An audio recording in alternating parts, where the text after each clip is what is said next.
조갑제 TV 시청자 여러분 안녕하십니까. 2024년 3월 28일 오전 11시 30분입니다. 대한의사협회 신임회장 선거에서 임현택 54살입니다. 대한소아청소년과 의사회장이 당선되었습니다.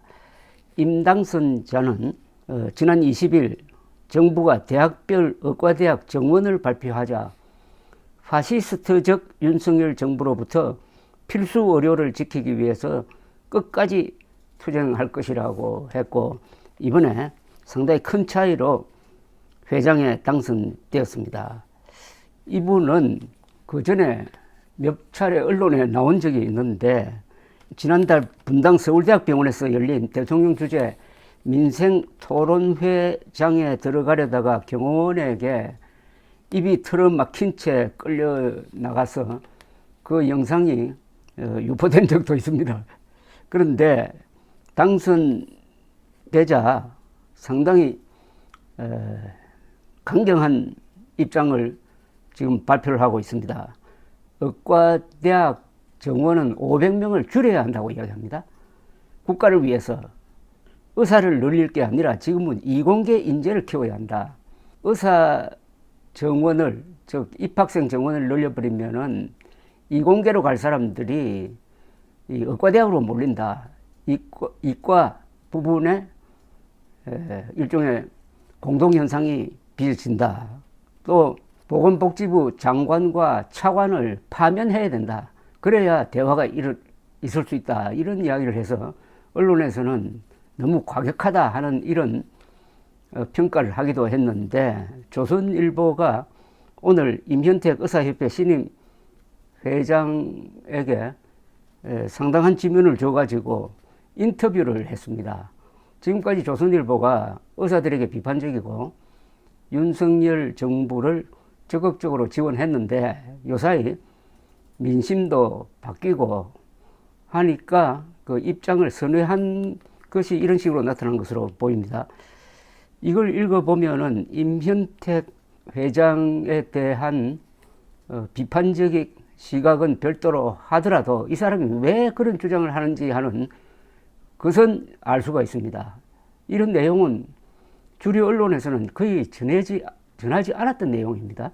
500명 내지 1000명 의대 정원을 줄여야 한다는 데 대해서 이런 입장을 보였습니다. 무엇보다 국가 발전 측면에서 의사수를 늘리는 것이 옳지 않습니다. 우리나라가 이만큼 살게 된 건 공학자 등 과학자들, 기업가와 노동자들 덕분입니다. 의사를 많이 만들 게 아니라 이공계 인재를 더 키울 생각을 해야 합니다.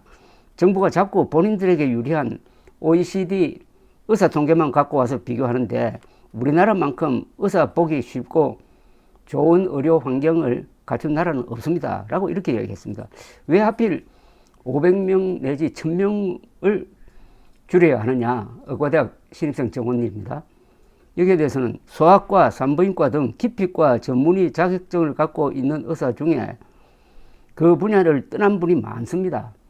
그분들이 돌아오도록 한다는 가정하에 또 저출생에 따른 인구 감소 등을 고려할 때 500명 내지 1000명 정도 의사수를 줄인 뒤 그 이유를 논의하는 게 맞는 방향이라고 봅니다. 요거는 조금 설명이 필요합니다. 지금 의사수가 매년 3000명씩 늘고 있습니다. 입학정원이 3000여 명이니까, 그러니까 한국의 의사수 증가 속도는 세계적으로 매우 빠른 편입니다. 이분이 말하는 것은 의사수를 줄여야 된다는 뜻은 이런 이야기입니다. 지금 3000명 모집 인원에서 500명 내지 1000명 정도 빼야 된다는 거지, 의사수 절대수를 줄이겠다는 이야기는 아닙니다. 여기에 오해가 있을 수가 있습니다. 소아과 응급실을 경험해본 국민 다수는 의사가 부족하다고 느낀다고 기자가 물었더니, 임현택 대한의사협회 회장 당선자는 이렇게 이야기합니다.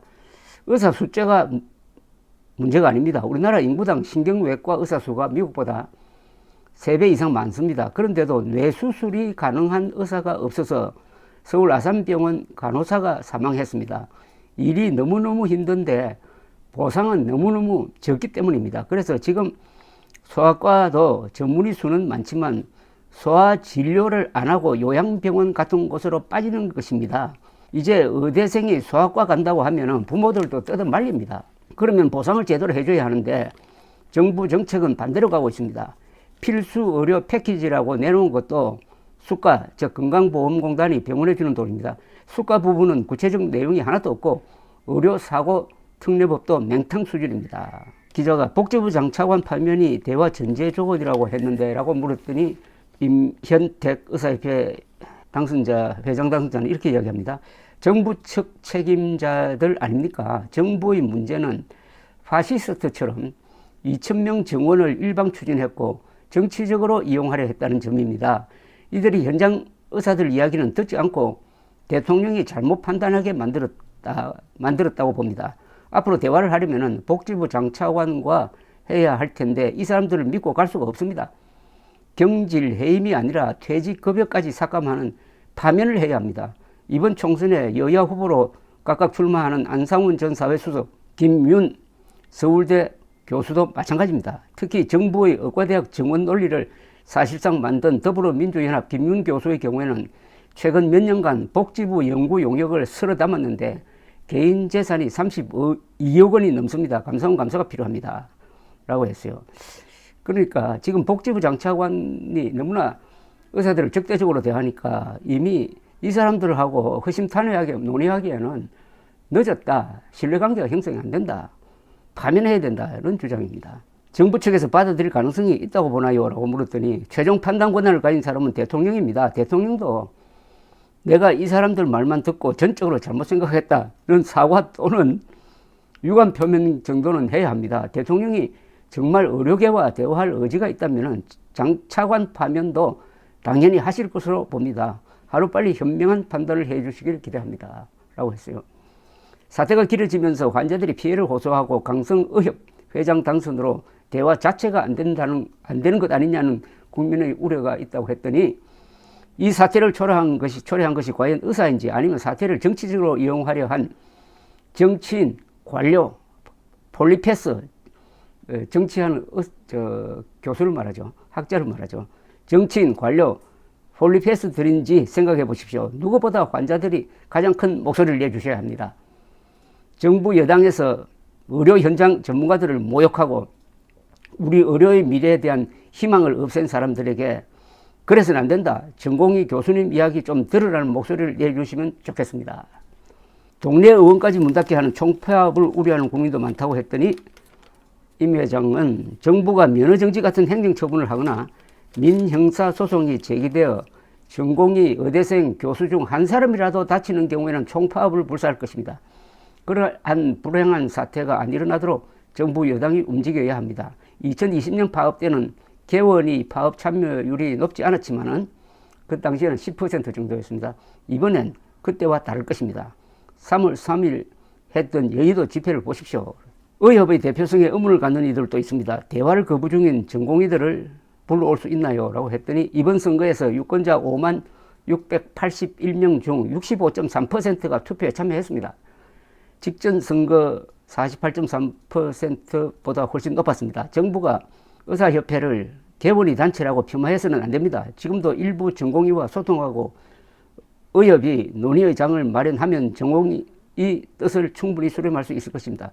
의협 대응 방향을 정하기 전에 항상 전공의, 의대생, 교수들 의견을 충분히 듣고 반영할 방침입니다.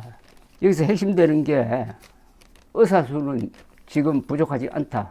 다만 아주 고난도의 산부인과, 흉부외과, 소아과 같은 데서 일하려고 하지 않는다.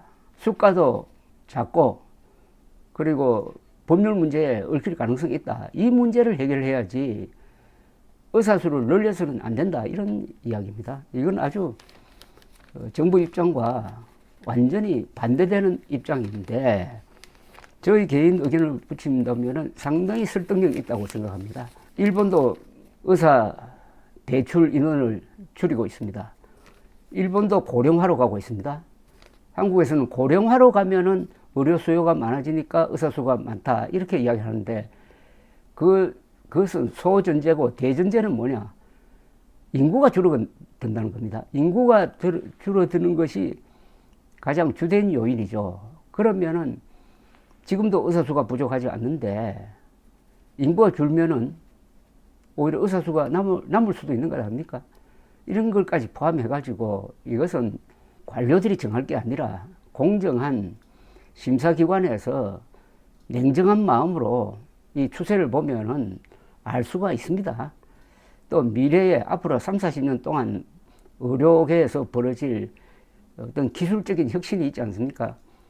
AI의 도입이라든지 뭐 여러 가지 자가 진단 방식으로 해가지고 국민들이 거의 반이 준의사가 되는 이런 상황이라든지 이런 걸 감안했을 때 과연 의사 수가 줄여야 되느냐 늘어야 되느냐 하는 것은 아주 과학적으로 합리적으로 판단할 수 있다고 생각하는데 그 상무시해버리고 지금 의사 부족에 의해서 비상사태가 난 것처럼 지금 뽑는 정원의 65% 정도를 갑자기 늘려버리니까 더구나 더 비극적인 것은 지방대학에 그 입학 정원을 배분을 했는데 막상 그 대학에는 정원, 현재 정원보다도 4배나 많이 배당을 했는데 그 사람들을 수용할 시설이 없다, 교수도 없다, 이런 상황입니다.